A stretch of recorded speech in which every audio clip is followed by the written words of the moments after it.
အားလုံးမင်္ဂလာပါခုရှင်ပါစီလေး YouTube channel လေးပြန်လည်ကြိုဆိုလိုက်ပါတယ်ဒီကကြတော့တိုင်ရှိထိုးနည်းကိုထုတ်ပြပေးမှာဖြစ်ပါတယ်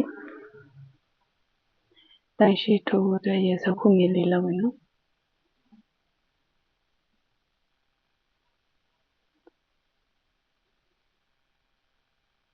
မြေလေး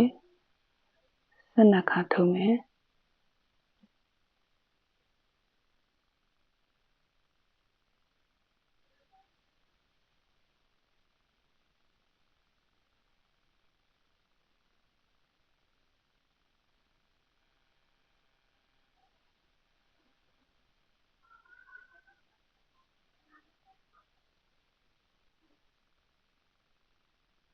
မြေလေး12ခါ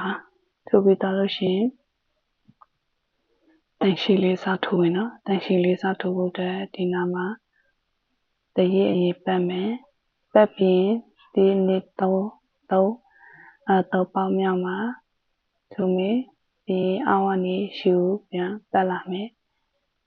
ဒီနာမှာဒီခါမှာတိုင်ရှိထိုးတဲ့ခါမှာ3ပိန်စလုံးတစ်ခါတည်းမထုတ်ဘဲနဲ့အရင်ဆုံး2ပိန်ထုတ်မယ်2ပိန်ထုတ်မယ်2ပိန်ထုတ်နောက်တစ်စိတ်မှာနောက်ထပ်2ပိန်ထုတ်မယ်ဒီနော်ပတ်မယ်ဘေးတစ်ပေါက်ကိုထိုးမယ်ရှည်လေးကိုဆွဲယူလာမယ်3ပိန်ဖြစ်တဲ့အခါမှာ2ပိန်အရင်ဆွဲယူမယ်ဆွဲယူပြီးနောက်ထပ်2ပိန်ဆွဲယူမယ်အဲ့ဒါတိုင်ရှိလို့ခေါ်တယ်3ပိန်စလုံးတစ်ခါလေးဆွဲလို့ရှိရင်တိုင်လက်ပေါ့နော်2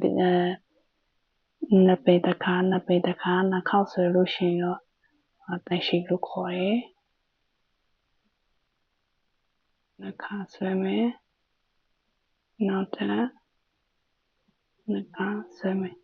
လွယ်လွယ်လေးနော်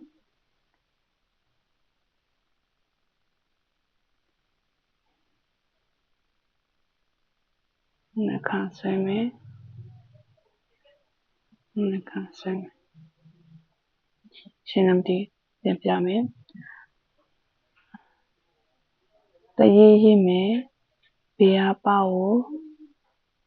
ရှည်တူမယ်ရှည်လေးကိုဆွဲထုတ်လာမယ်3တိုင်ရှိနေတဲ့အချိန်မှာ2တိုင်ကိုတစ်ခါယူမယ်နောက်တစ်ခါ2တိုင်ယူမယ်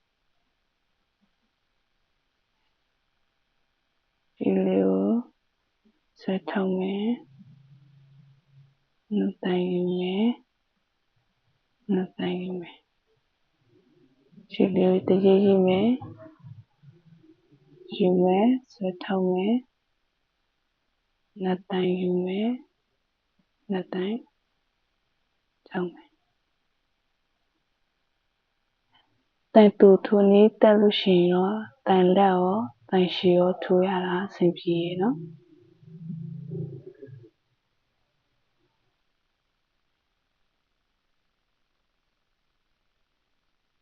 တိုင်တူတိုင်လက်တိုင်ရှည်ထိုးတက်ဒီ3မျိုးထိုးတက်လို့ရှိရင်တော်တော်များများထိုးလို့ရသွားပါပြီအရှိခံလေးရသွားပြီပေါ့နော်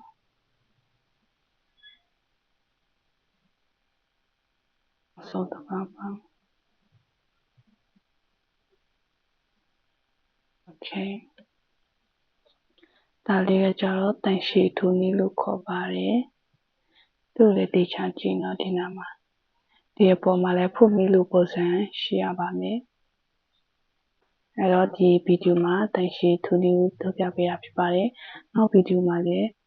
တခြားထိုးနည်းလေးကိုထုတ်ပြပေးမှာဖြစ်လို့ channel လေးကိုလည်း like subscribe လုပ်ဖို့မမေ့ပါနဲ့နော်အားလုံးအဆင်ပြေကြပါစေ